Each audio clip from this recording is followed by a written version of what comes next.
सुगंधा। हाँ दीदी। देवर जी अभी खेत गेल बाड़न ना, जब खेत जोत के आ जाई है ना त ई गेहूं हम ना बोरी में भर देले बानी। उनसे कहिया कि श्यामनाथ की चक्की से पिसवा के ले आई है आटा। ठीक बा दीदी, हम बोल दी। चप्पल टूट गई, गोलू की चप्पल टूट गई। माई, हमार चप्पल टूट गई बा। दिखाई।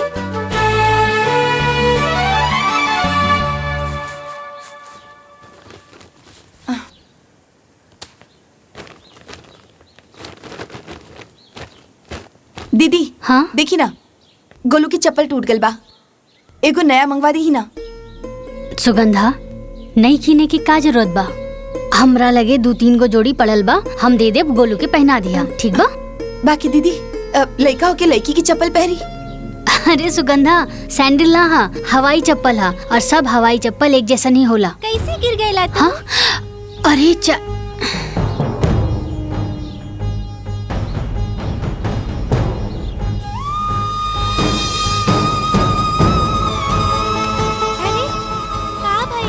माँ जी, कपड़ा तो उतरल, हमार लड़का पहनत बा। अब का जूता चप्पल भी उतरल पहरी। 100 रुपया की चप्पल खातिर मना करे तारी।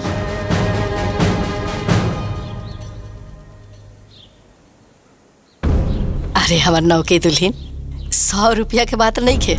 100 रुपया के कीमत ना, जब तू ये घर के मालकिन बनबू तब समझ में आई कि पाई पाई जोड़ के कैसे घर चलावल जाला। चिंता मत करा।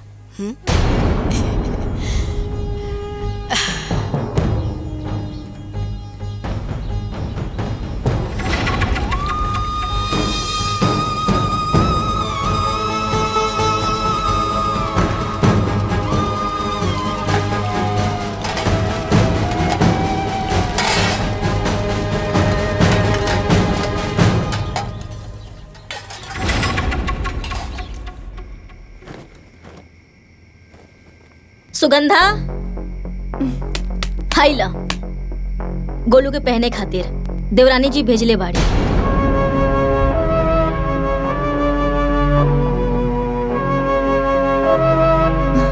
बाकी एगो बात कही, इतना साल से जे हमार साथ हो रहल बा, अब वो तोहरे साथ हो रहल बा।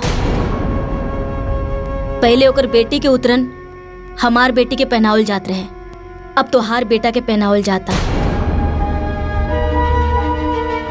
हम तो ये मान ले बानी कि हम दूसर घर से हैं, बाकी तू तो सगी बहन हो।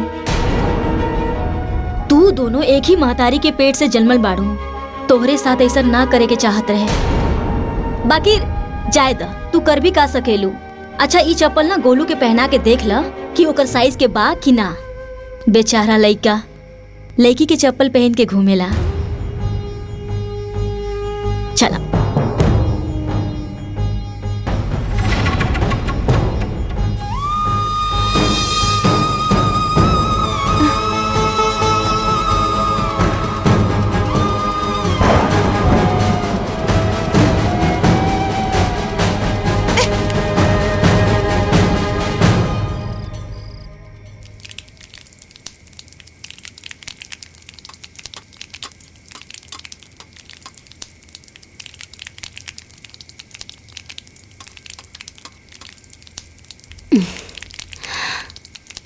सुगंधा, हाँ हमार कपार बहुत बथा था, एगो अदरक इलायची वाली चाय बना दे तू।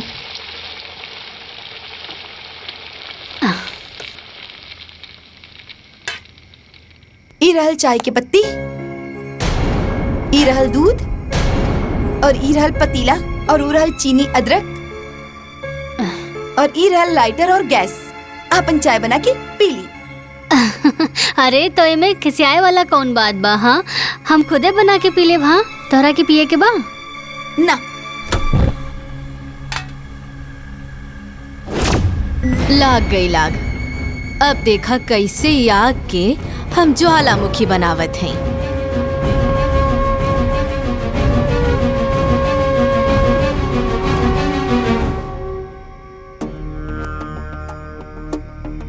सुगंधा, तू चिंता काहे कर रहल बाड़ू? अरे तू जौन कैलू बहुत ठीक कैलू। ज्यादा चुप रहे से आदमी कपारे पे बैठ जाला। कबो कबो मांगे से हक ना मिली तो छीने के पड़ेला। अगर उहो जेठानी बनतिया तो तू काहे बहिन बनबू? तू देवरानी बना। आज तू ओकरा के उल्टा जवाब देलू, हमरा के तो बहुत अच्छा लगल। दीदी पर हमके बुरा ना लागल हा। हमरा के तो बहुत बुरा लगल हा। अरे छोट बहिन हो के ऐसे बड़ बहिन के उल्टा जवाब ना देवे के चाही। अरे तू कोनो हाथी घोड़ा थोड़ी मांगत रहलू, एक कप चाही तो मंगले रहू, बना के दे देवे चाहत रहे। बाकी हम जेठानी हो के आज तक तोहरा के देवरानी ना समझनी, और ऊ तोहार छोट बहिन, तोहार सगी बहिन हो के तोहरा साथे देवरानी जेठानी करतिया। जायदा ना दीदी, अरे हम सुगंधा के ना बचपन से जानी ले, और बात बात पे गुस्सा हो जाली, और जब ओकरा के एहसास होला ना त आके माफी भी मांगेली। बाकी दीदी हमरा के बिल्कुल भी बुरा ना लगल हा।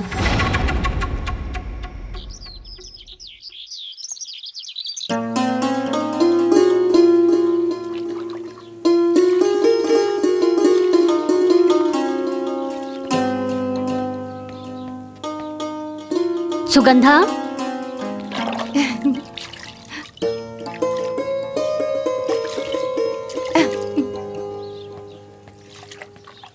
ए सुगंधा, चिल्लात काहे बाड़ू?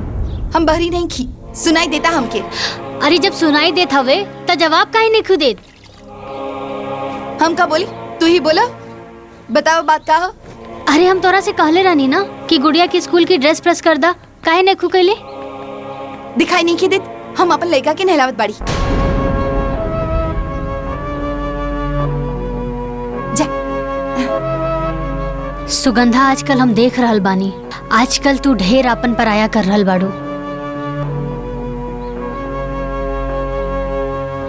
शुरू के कैला तू के हम दिन भर लिपस्टिक नेल पॉलिश लगाकर बैठी रहेलू, अपन लड़की के कपड़ा प्रेस ना कर सकेलू? सुगंधा,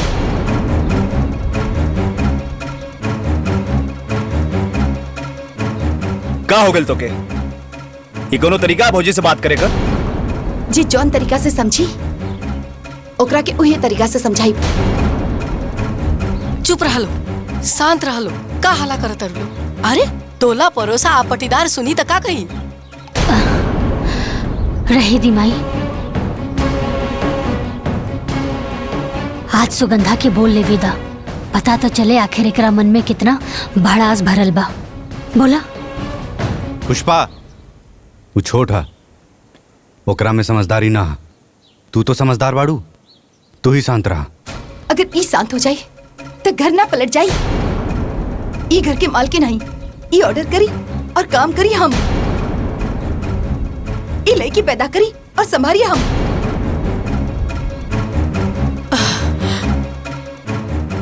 जब संभाल न सकेलू तब पैदा काहे कैलू? सुगंधा!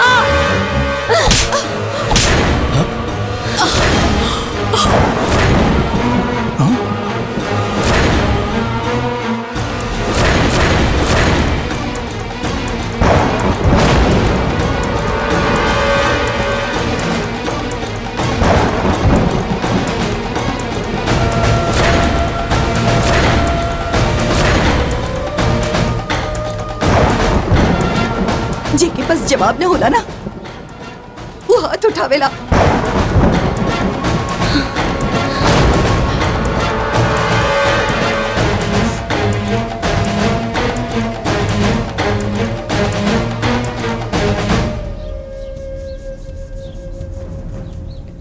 दुल्हन, तारे नौकी दुल्हन पर हाथ ना उठावे के चाहत रहे।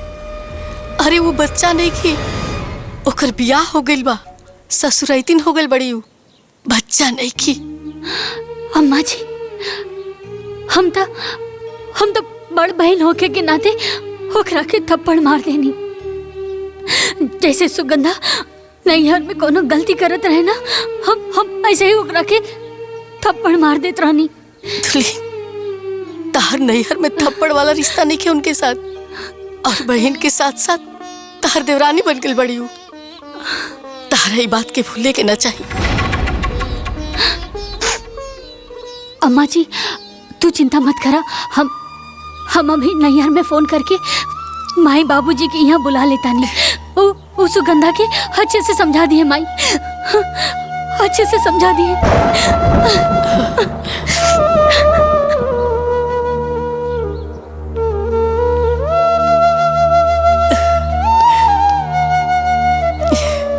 माई सब ठीक हुई।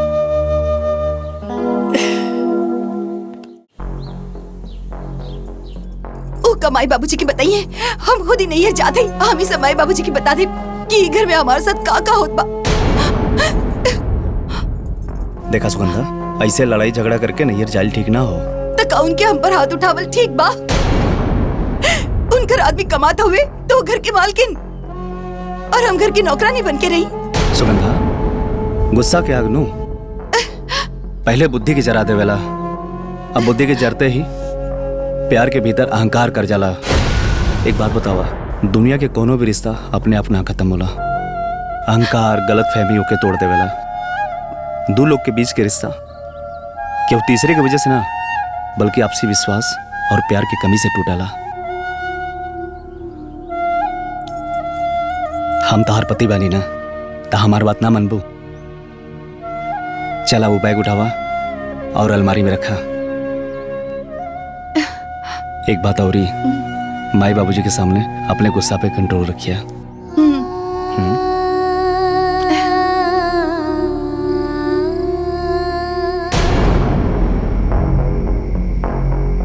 बाबूजी ले ना पानी पी ही ना। अरे बातचीत तो होते रही। का पानी पी हम? इन्हीं दुनन के कथा सुन के हमार सारा प्यास बुझ गई। यही सब खातिर हम तोहार दोनों के बिया एके घर में कैले रहनी। बोला सुगंधा, बोलत काहे नहीं खू? हमसे का पूछा नहीं, एकरा से पूछी। ये घर के माल के नहीं, घर के काम खराबे खातिर ब्याह करके हमकी ये घर में लेके आल बाड़ी। आजकल लेकर जबान कम और हाथ ज्यादा चले लागल है। देखा तानी बाबूजी कैसन पटर पटर जवाब दे दिया। एक भी बात हमार ना सुनेली, बहुत ज्यादा झगड़ालू हो गई बिया। हाँ हो, चुपचाप से नैयर में करत रही, वैसे ही ससुराल में करत रही तो हम बहुत निमन हो जाये। खुद तो कुर्सी पे बैठ जात हई। अरे काम चोर तो नैयर से ही यहाँ पे। बाकी हमके पता न चलल, ससुराल में आके सब पोल खुल गइल बा। सुगंधा चुप हो जा, छोट होके बड़ बात करत तारू। ना बाबूजी, ये हाथी के दांत हुए, दिखावे के कुछ और खावे के कुछ और होला। और ये जब रउआ के बोलवले बानी तो रउआ भी जान ली कि का करिए। इनकर आदमी कमावत हुए तो 150 रुपया के खातिर भी हमरा के इनके आगे हाथ फैलावे के पड़त बा। अरे गोलू की चप्पल का टूट गल रहे, हम इनकरा से कहनी कि गोलू खातिर 100 रुपया की नया चप्पल खरीद के दी, तई मना कर देली और अपन लड़की के पुराना चप्पल हमार बेटा के दे देली। देखिए बाबूजी, अगर इनका आदमी के सरकारी नौकरी भी होवे तो हमारा आदमी खेती बाड़ी करेला, दाल चावल गेहूं सब खाए खातिर ना होवेला। अरे लाखों में बिकेला। हम कभी भी एकरा से हिसाब मांग ली का?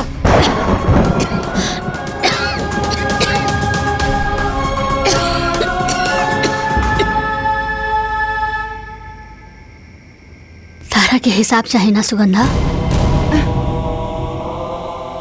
एक दिन तोरा के सब हिसाब दे देब हम।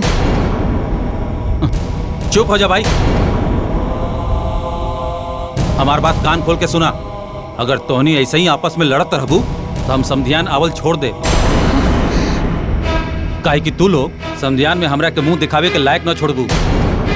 बिटिया, हम बाप होकला के नाते तो से विनती करतानी कि जैसे तू दोनों के नाम पुष्पा और सुगंधा है, वैसे ही ससुराल के बगिया के सुगंधित करा।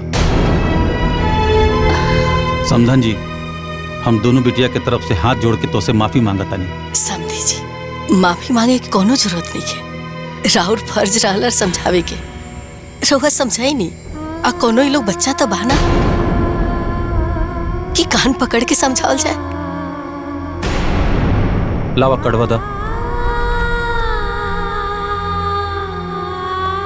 अरे हम आवत रहनी था, सोचनी के राहुल के शादी के कार्ड एक पन दुकार हो जाई, आपके पूरा परिवार के साथ आवे के बाद। जी जी। समधन जी, एक और विनती बा कि राहुल के शादी से कुछ दिन पहले हमरे दोनों बिटिया के भेज दी, काहे कि राहुल के माई के काम काज में मदद मिल जाए। जी जैसन रोवा कहीं। अच्छा तब हमनी के चलत तनी। जी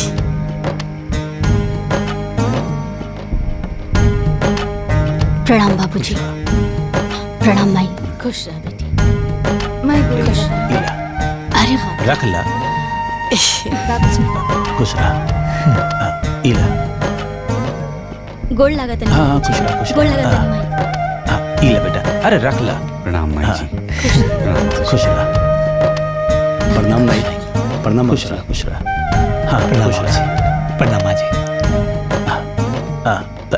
आज्ञा दी, चला।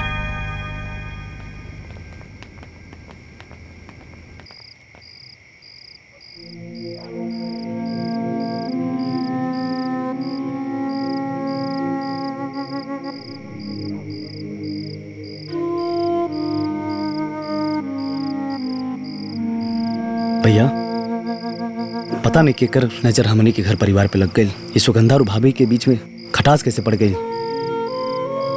सब सुगंधा की गलती हो।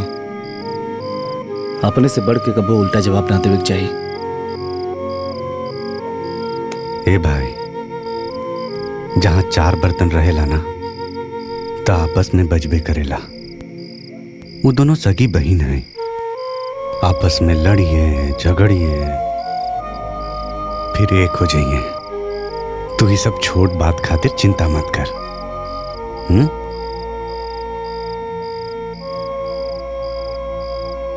बेटा हाँ?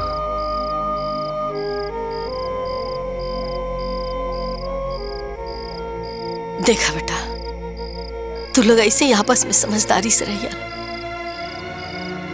मेहरारून के झगड़ा लड़ाई की आज तो हम लोग के रिश्ता में ना आवे के चाहिए। हमारे 60 साल के उम्र हो गई।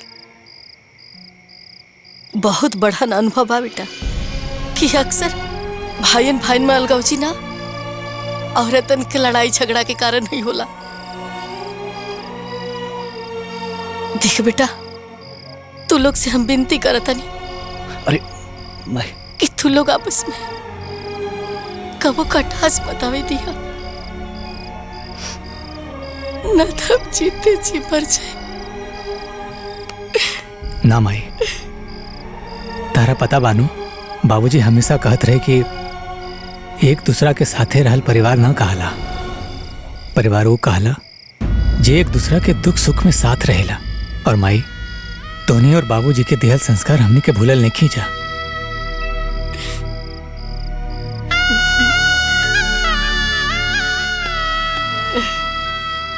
तीनों भाई तो से वादा करता ने प्रेम के बुनियाद पर बनली घर के दीवार में कबो दरार ना आवे देव। हाँ माई। हाँ माई, बाबूजी के अरमान के मोती के माला हमनी कब्बो टूटे ना देव। वचन देता नहीं माई, हमने के सांस टूट जाई मगर साथ कभू न छूटी, कभू न छूटी।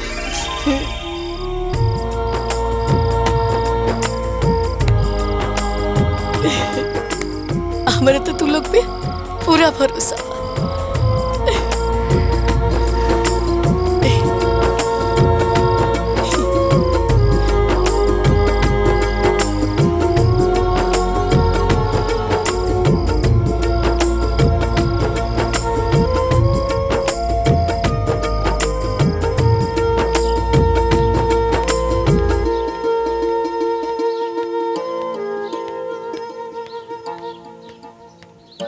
अम्मा जी, इली चाय पी ली। अरे अरे अरे, खाना बन गई। चला चला तू आगे बेटा। ये आगे बैठी। अच्छा ठीक बा। ए जी, हाँ गोलू के भी लेके जाई और प्ले ग्रुप में छोड़ दी। वहाँ रही तो कुछ सीख बे करी। ठीक बा।